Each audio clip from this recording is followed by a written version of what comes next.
નમસ્કાર, ગુજરાત ન્યૂઝ સાથે હું છું વૈભવી। સમાચારમાં વાત કરીશું। સૌપ્રથમ નજર કરીશું હેડલાઇન્સ પર। રાહુલ ગાંધીની સજા પર સ્ટે આપવા ગુજરાત હાઈકોર્ટનો ઇનકાર, હવે સુપ્રીમ કોર્ટ એકમાત્ર વિકલ્પ। રાહુલ ગાંધીની સજા પર બોલ્યા શક્તિસિંહ ગોહિલ, કહ્યું સુરત કોર્ટનું જ્યુરિડિક્શન નહોતું, કર્ણાટકમાં બોલાયેલી વસ્તુનો કેસ સુરતમાં ન થઈ શકે। ગુજરાત તમામ જિલ્લામાં વરસાદની આગાહી, મોટાભાગના વિસ્તારોમાં અતિ ભારે વરસાદની આગાહી, કચ્છ, દ્વારકા, મોરબીમાં વરસાદની સંભાવના। સુરતથી એક ચોંકાવનારા સમાચાર, સુરત શહેરમાં એક જ દિવસમાં 7 લોકોનો આપઘાત, તણાવ અને બેરોજગારી મુખ્ય કારણ। જનતા પર વધુ એકવાર મોંઘવારીનો માર, સિંગતેલના ભાવમાં આજે પણ 10 રૂપિયાનો વધારો, ભાવ વધતા સિંગતેલનો ડબ્બો 3000 પાર।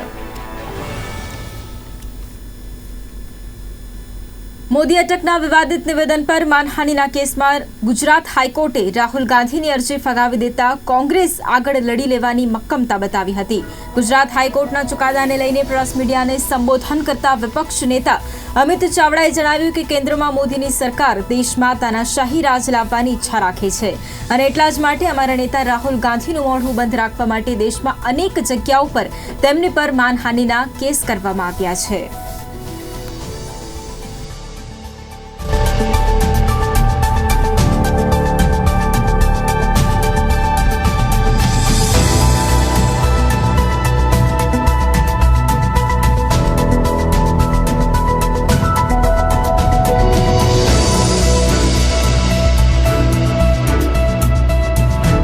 अदानी के जो रिश्ते हैं उसकी पोल खुल जाएगी, इसीलिए राहुल जी की आवाज़ दबाने का प्रयास हुआ।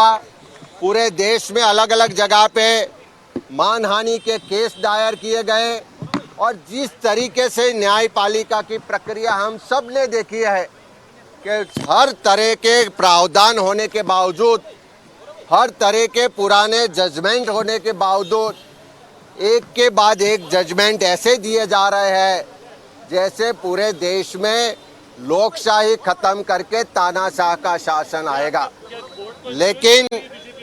लेकिन राहुल जी ने पहले दिन से बोला है कि डरो मत लड़ो, और राहुल जी ने बार बार बोला है कि आप अपने सरकार और सत्ता के दम पे हमें पार्लियामेंट से बाहर निकाल सकते हैं, लेकिन देश के लोगों की लड़ाई लड़ने से मुझे कोई नहीं रोक सकता।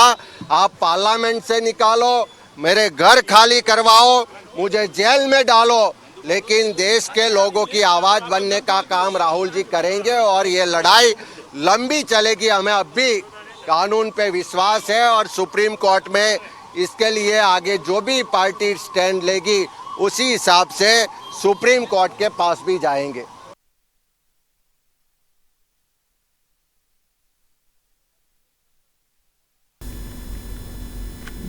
મહેસાણા જિલ્લામાં વહેલી સવારથી જ મેઘરાજા મહેરબાન થયા હતા અને વહેલી સવારથી જ ધોધમાર વરસાદને લઈ નીચાણવાળા વિસ્તારોમાં પાણી ભરાયા હતા। મોઢેરા ચોકડી નજીક 154 કરોડના ખર્ચે બનાવેલ અંડરપાસમાં પાણી ભરાતા લોકોને ભારે મુશ્કેલીનો સામનો કરવો પડ્યો હતો। બીજી બાજુ ભારે વરસાદથી ગોપીનાળામાં પણ પાણી ભરાયા હતા।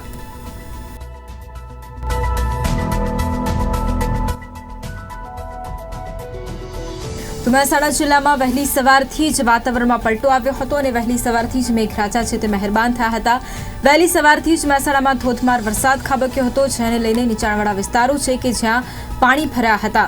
મોઢેરા ચોકડી નજીક 154 કરોડના ખર્ચે બનાવેલ અંડરપાસમાં પણ પાણી ભરાયા હતા। લોકોને મુશ્કેલીનો સામનો કરવો પડ્યો હતો। બીજી બાજુ ભારે વરસાદથી ગોપીનાળામાં પણ પાણી ભરાયા હતા।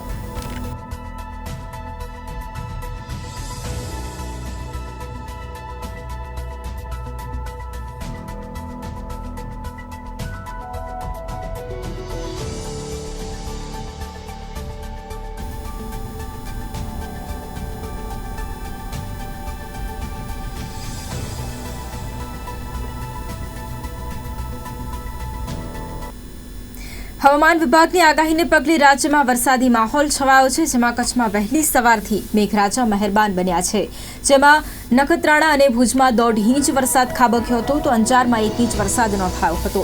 જિલ્લાના અનેક વિસ્તારોમાં ઝરમર વરસાદ પણ વરસ્યો હતો. બીજી તરફ પાટણ જિલ્લામાં ભારે વરસાદને પગલે ઠેર ઠેર વરસાદી પાણી ભરાયા હતા, જેને લઈને જનજીવન પણ ખોરવાયું હતું. સુરત તેમજ તાપી જિલ્લામાં વરસાદનો બીજો રાઉન્ડ શરૂ થતા વાતાવરણમાં ઠંડક પ્રસરી હતી. જામનગરમાં હવામાન વિભાગની આગાહી મુજબ વરસાદ ખાબક્યો હતો, જેમાં જામનગરમાં 4 કલાકમાં 4 ઇંચ વરસાદ પડ્યો હતો. જોડિયા તાલુકામાં 1 ઇંચ વરસાદ ખાબક્યો હતો અને વરસાદને પગલે રસ્તાઓ પાણી થયા હતા.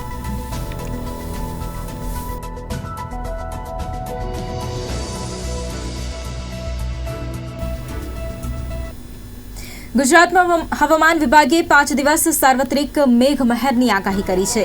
કેટલાક વિસ્તારોમાં ભારેથી અતિ ભારે વરસાદની આગાહી કરાઈ છે અને ગુજરાતમાં સવારે 6 થી 10 વાગ્યા સુધીમાં 77 તાલુકાઓમાં વરસાદ નોંધાયો છે, જેમાં સૌથી વધુ વરસાદ જામનગર શહેરમાં 4 કલાકમાં 4 ઇંચ વરસાદ નોંધાયો છે.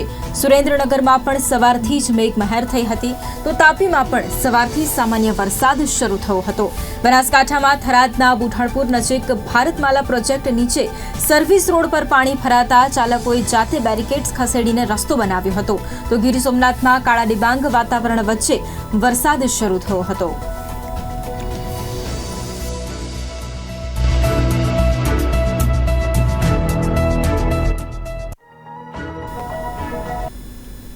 પાટણમાં મધરાત્રે વીજળીના કડાકા ભડાકા સાથે ધોધમાર વરસાદની બેટિંગ જોવા મળી. ધોધમાર વરસાદથી શહેરના અનેક વિસ્તારો કે જ્યાં વરસાદી પાણી ભરાઈ જવાની સમસ્યા પણ સામે આવી. શહેરનું પ્રથમ રેલવે ગરનાળું અને રાજમહેલ રોડ પર આવેલ રેલવે અંડરબ્રિજ ભારે વરસાદના પગલે જળ સમાધિ લઈ લીધી હોય તેવા દ્રશ્યો પણ સર્જાયા હતા. શહેરના આનંદ સરોવર વિસ્તારમાં પણ ઘૂંટણસમાં પાણી ભરાવાની સમસ્યા સર્જાઈ હતી. વીજળીના કડાકા ધડાકા સાથે ભારે વરસાદના પગલે ડરામણા દ્રશ્યો પણ સર્જાવા પામ્યા હતા. પાટણમાં 2 ઇંચ વરસાદ ખાબકતા સરસ્વતી તાલુકાઓમાં 4 ઇંચ જેટલો વરસાદ પણ નોંધાયો હતો અને આ ઉપરાંત પાટણ તાલુકાના 2 ગામોમાં વીજળી પડવાની ઘટના બનવા પામી હતી.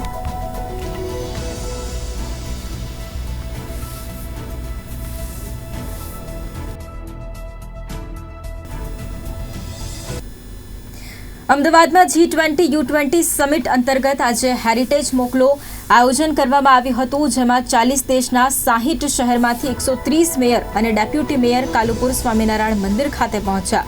કાલુપુર મંદિરે દર્શન કરી આજે હેરિટેજ વોક કર્યો હતો. મેયર સહિત બેપડી મ્યુનિસિપલ કમિશનર તેમજ અધિકારીગણ જુદા જુદા દેશના વિવિધ શહેરના સાથે ઉપસ્થિત રહ્યા હતા.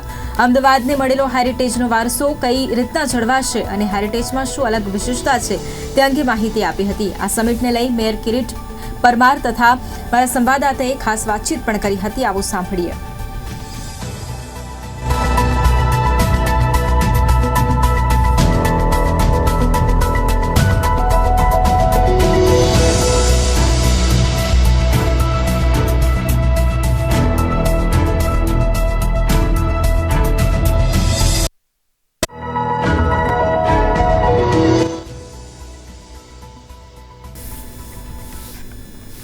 આણંદ વલ્લભ વિદ્યાનગર ઇલ્સાસ કોલેજ ખાતે મોડેલ G20 સમિટનું આયોજન કરવામાં આવ્યું હતું. ચારુતર વિદ્યામંડળ સંચાલિત ઇલ્સાસ કોલેજ ખાતે G20 સમિટનું આયોજન કરાયું હતું.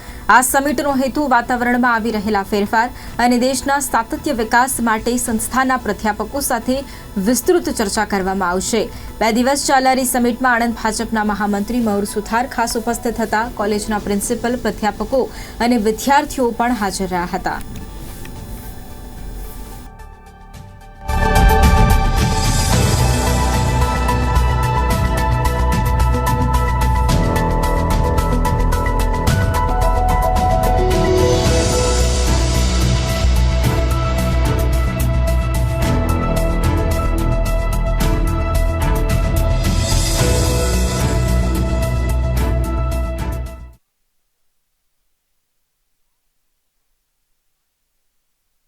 Good morning everybody.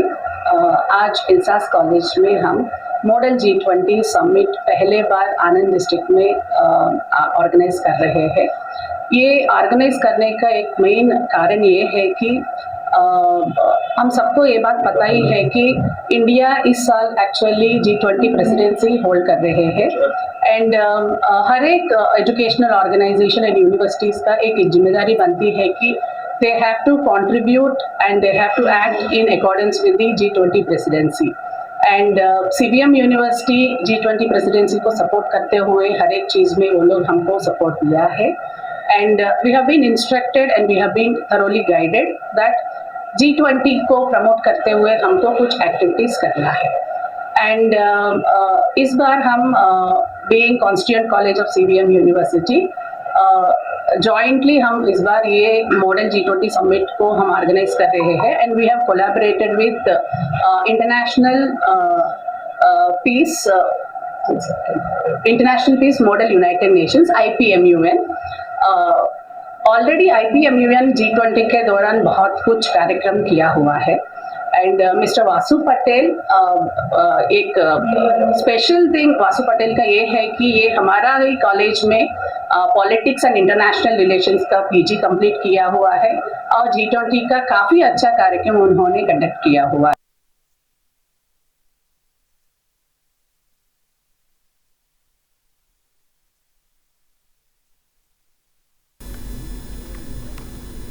સુરતના સચિન JIDC વિસ્તારમાં આવેલા બુડિયા 4 રસ્તા નજીક એક બાઇક ચાલક સામે અચાનક ગાય આવી જતા બાઇકના સ્ટેરિંગ પરનો કાબુ ગુમાવતા ગાયને પાછળથી ટક્કર મારી હતી. ત્યારે સ્ટેરિંગ પરનો કાબુ ગુમાવતા બાઇક ચાલક ગંભીર રીતે ઇજાગ્રસ્ત થયો હતો. આ ઘટનાને જોતા તાત્કાલિક ફરજ પર હાજર TRPએ 108 બોલાવીને સારવાર અર્થે નવી સિવિલ હોસ્પિટલ ખાતે ખસેડી બાઇક ચાલકનો જીવ બચાવીને એક ઉત્તમ ઉદાહરણ પૂરું પાડ્યું હતું.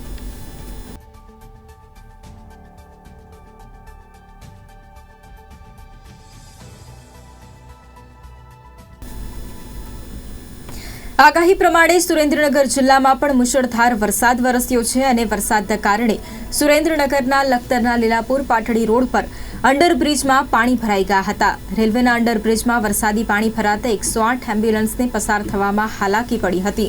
એમ્બ્યુલન્સ પસાર નહીં થતા અને 108 એમ્બ્યુલન્સ સમયસર નહીં પહોંચતા સારવારમાં વિલંબ થયો હતો. સારવારમાં વિલંબ થતા મહિલા દર્દીનું પણ મોત નીપજ્યું હતું.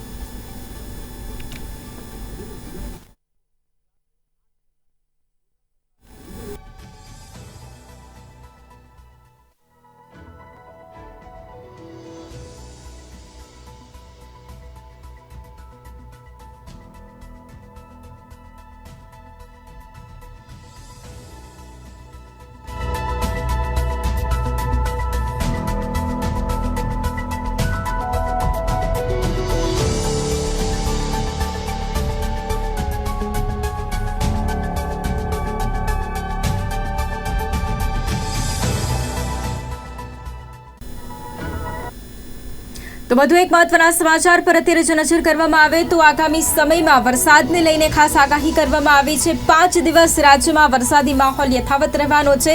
આગામી 3 દિવસ રાજ્યમાં ભારેથી અતિ ભારે વરસાદની આગાહી કરાઈ છે. રાજ્યમાં આગામી 48 કલાક વધુ વરસાદ વરસી શકે છે, એટલે કે ભારે વરસાદ વરસી શકે છે. આવતીકાલે સૌરાષ્ટ્ર અને કચ્છમાં રેડ એલર્ટ અપાયું છે. 8 જુલાઈએ પણ અત્યંત ભારે વરસાદની વકી છે. જૂનાગઢ, ગીર સોમનાથ, દ્વારકા, પોરબંદર, અમરેલી, ભાવનગરમાં પણ વરસાદ છે તે વરસી શકે છે. જૂનાગઢ, ગીર સોમનાથમાં આવતીકાલે રેડ એલર્ટ આપવામાં આવ્યું છે. દક્ષિણ અને ઉત્તર ગુજરાતમાં પણ ભારેથી અતિ ભારે વરસાદ રહેવાની શક્યતાઓ છે. 9 જુલાઈએ ઉત્તર અને મધ્ય ગુજરાતમાં ભારે વરસાદ રહેશે. 10 જુલાઈ બાદ વરસાદની જે ગતિ છે તે ધીમી પડશે. ઓફશોર ટ્રફ, સાયક્લોનિક સર્ક્યુલેશન અને વેસ્ટર્ન ડિસ્ટર્બન્સના કારણે વરસાદી સિસ્ટમ છે તે ફરી એક વખત સક્રિય થઈ છે, જેના કારણે વરસાદ છે તે ખાબકશે. આ સિવાય અમદાવાદમાં પણ ભારેથી અતિ ભારે વરસાદ છે તે વરસી શકે છે. અત્યાર સુધી રાજ્યમાં 40%થી વધુ વરસાદ નોંધાઈ ચૂક્યો છે.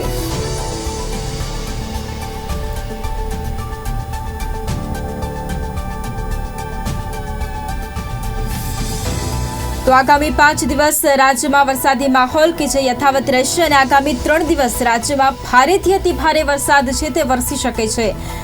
આગામી 48 કલાક પણ રાજ્યમાં અતિ ભારે વરસાદ વરસી શકે છે તેવી સંભાવનાઓ છે. આવતીકાલે સૌરાષ્ટ્ર અને કચ્છમાં રેડ એલર્ટ આપવામાં આવ્યું છે. 8 જુલાઈએ પણ ભારેથી અતિ ભારે વરસાદ છે તે ખાબકી શકે છે.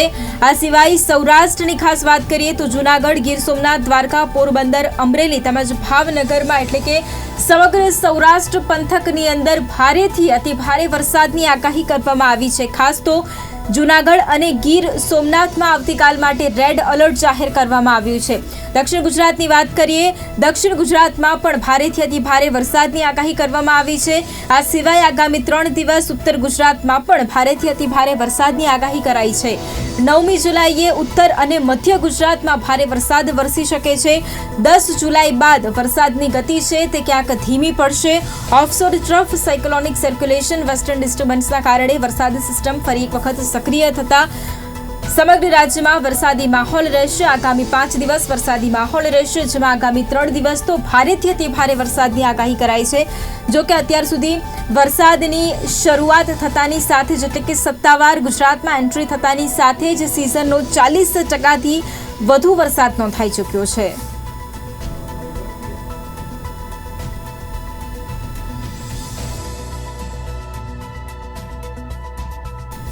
વધુ વિગત સાથે સંવાદદાતા બિરેન જાદવ જોડાઈ ગયા છે ફોન લાઈન પર। બિરેન, આગામી 5 દિવસ રાજ્યમાં ખાસ વરસાદની આગાહી કરવામાં આવી છે, એમાં પણ આગામી 3 દિવસ રાજ્યમાં ભારેથી અતિ ભારે વરસાદ રહેશે તેવી શક્યતા છે। શું વધુ અપડેટ?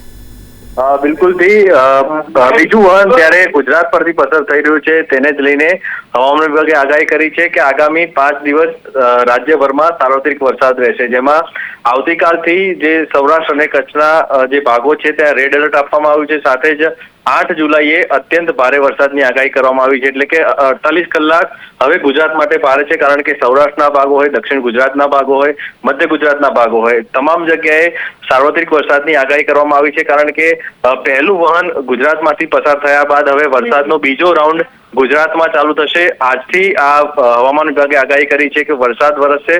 અમદાવાદમાં પણ આગાહી કરવામાં આવી છે કે આવતીકાલે અને તેના બીજા દિવસે અમદાવાદમાં પણ ભારેથી અતિ ભારે વરસાદ વરસી શકે છે। તેની સાથે વાત કરીએ તો જૂનાગઢ, ગીર સોમનાથ, દ્વારકા, પોરબંદર, અમરેલી, ભાવનગરમાં પણ અત્યંત ભારે વરસાદની આગાહી કરવામાં આવી છે।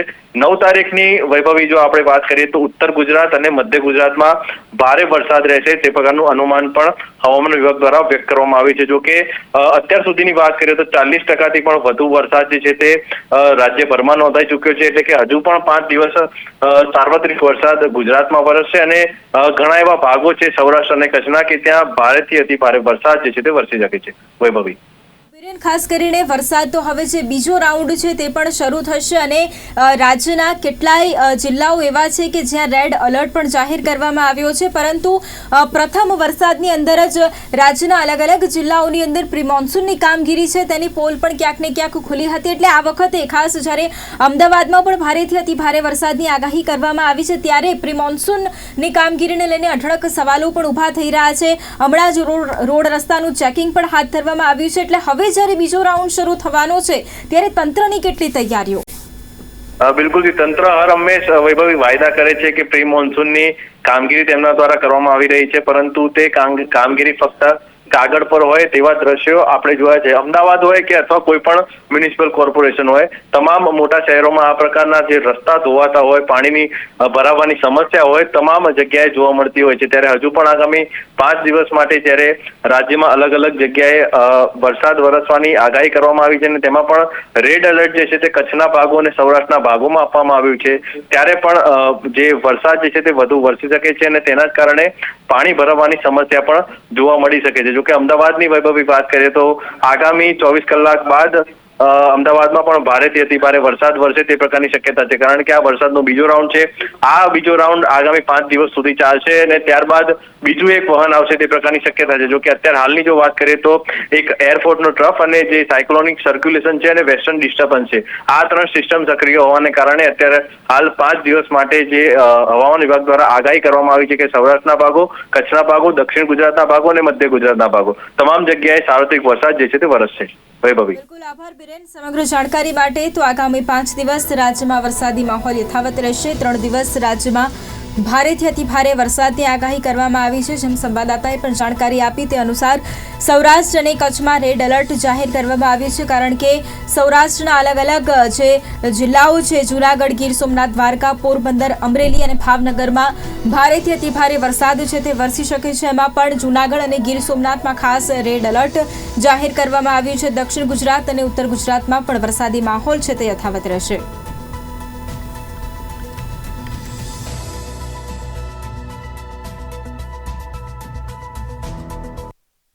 લીંબડી અમદાવાદ નેશનલ હાઈવે પર ભારે વરસાદના પગલે વાહનોની લાંબી કતારો લાગી હતી અને 3-4 કલાકથી ટ્રાફિક જામ સર્જાયો હતો. લીંબડી હાઈવે પર સર્કલ પાસે 6 લેન રોડની કામગીરીને કારણે વરસાદી પાણી ભરાઈ રહેતા વાહન ચાલકોને ભારે હાલાકી ભોગવવાની નોબત આવી પડી છે. રોડની બંને સાઈડ 2 કિલોમીટર જેટલી લાંબી કતારો લાગતા વાહન ચાલકો છે તે ટ્રાફિકમાં ફસાયા હતા અને તંત્ર સામે પણ લોકોમાં રોષ જોવા મળ્યો છે.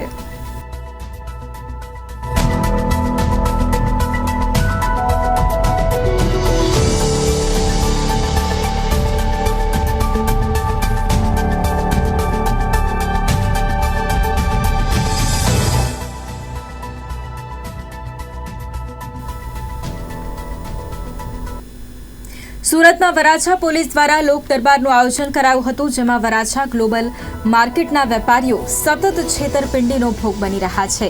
વેપારીઓને કરોડોનો ચૂનો લગાવી ગુનેગારો ફરાર થઈ જતા હોય છે અને જેને લઈને તેમની પોલીસે વેપારીઓ સાથે સંવાદ યોજ્યો હતો. સતત વધી રહેલા છેતરપિંડીના બનાવો અંગે વેપારીઓને સૂચનો આપવામાં આવ્યા હતા. લોક દરબારમાં ડીસીપી, એસીપી, પીઆઈ સહિત વેપારીઓ છે તે પણ ઉપસ્થિત રહ્યા હતા.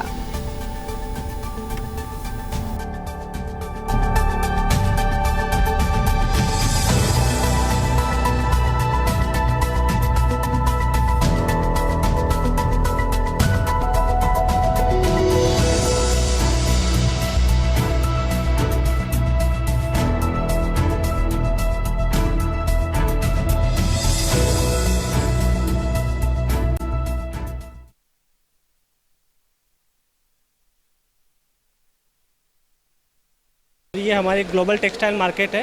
यहाँ पे कोई भी व्यापारी के लिए कोई काफ़ी परेशानी आ रही थी, तो इस रिगार्डिंग जैसे कोई व्यापारी का कोई पैसा फंसा है कहीं पे भी कुछ भी है, उसके लिए स्पेशली मैडम डीसीपी मैम की तरफ से यहाँ पे एक दरबार लगाया गया था जिसमें शिकायतें सुनी गई है और उसको सुचारू रूप से उन्होंने बोला है कि सुदर्शित करेंगे उसको. और दूसरा, जैसे कोई भी व्यापारी को कुछ काफ़ी प्रॉब्लम थी जिसका सुधार हुआ है, उन्होंने जो भी किया है बहुत अच्छा काम किया है. यहाँ पे અમારા સીપી સાહેબની એવી ઈચ્છા છે કે તમે તમારા વિસ્તારમાં જાઓ અને તમારા વિસ્તારના લોકોના જે પ્રશ્નો છે એ પ્રશ્નો સાંભળો, એને સમજો અને એનું નિરાકરણ લાવો. અને પબ્લિકમાં પણ અને ગુનેગારોમાં પણ એ મેસેજ જવો જોઈએ કે પોલીસ કામ કરે છે, સખ્તાઈથી કામ કરે છે. તો આજે અમે લોક દરબાર રાખ્યો તો અહીંયા ગ્લોબલ માર્કેટ છે, એના જે વેપારીઓ છે એ વેપારીઓના ક્યાંય પૈસા ફસાય છે, એમની સાથે કોઈ ચીટિંગ થયું છે, તો અમે ઇનિશિયલ અત્યારે એવું કરવા માગીએ છીએ કે એમની અરજી લઈને એમનો ન્યાય છે એ ન્યાય અમે અપાવવા માગીએ છીએ. અમે સામે ચાલીને એમને બોલાવીએ છીએ અને એમની જે રજૂઆતો છે, જે પ્રશ્નો છે એ સાંભળીએ છીએ અને એને ઉકેલ કરી લઈશું.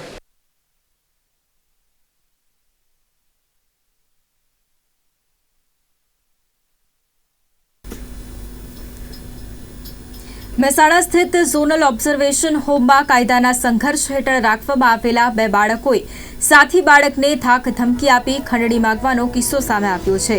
કોઈપણ નાના મોટા ગુનાના કારણે કાયદાના સંઘર્ષમાં આવેલા બાળકોને ઓબ્ઝર્વેશન હોમમાં રાખવામાં આવે છે. એવા મહેસાણા સ્થિત ઓબ્ઝર્વેશન હોલમાં કાયદાના સંઘર્ષ હેઠળ રાખવામાં આવેલા 2 બાળકોએ ₹20,000ની અન્ય બાળક પાસે ખંડણી માંગી હતી. આ સાથે પાઇપ વડે હુમલો કરી હાથ, પગ અને પીઠ ઉપર પાઇપના ફટકા મારી એક બાળકને ઘાયલ કર્યો હતો અને ત્યારબાદ ₹20,000ની ખંડણી માંગવાની સાથે સગા સંબંધીઓ પાસેથી ગૂગલ પેથી રૂપિયા આપવા ધમકી આપી હતી. જેમાં એક કિસ્સામાં ગૂગલ પેથી ₹2,000 ટ્રાન્સફર કરાવી બાળકને 2 બાળકોએ ધમકી આપી હતી. આ સમગ્ર ઘટનાના પગલે કાયદા સંઘર્ષમાં રહેલા ઘાયલ બાળકને સારવાર અર્થે ખસેડવાની સાથે જ તેની ફરિયાદ આધારે હુમલો કરી ખંડણી માંગનાર કાયદાના સંઘર્ષવાળા 2 બાળકો સામે મહેસાણા શહેર બી ડિવિઝન પોલીસ સ્ટેશનમાં ફરિયાદ નોંધવામાં આવી છે.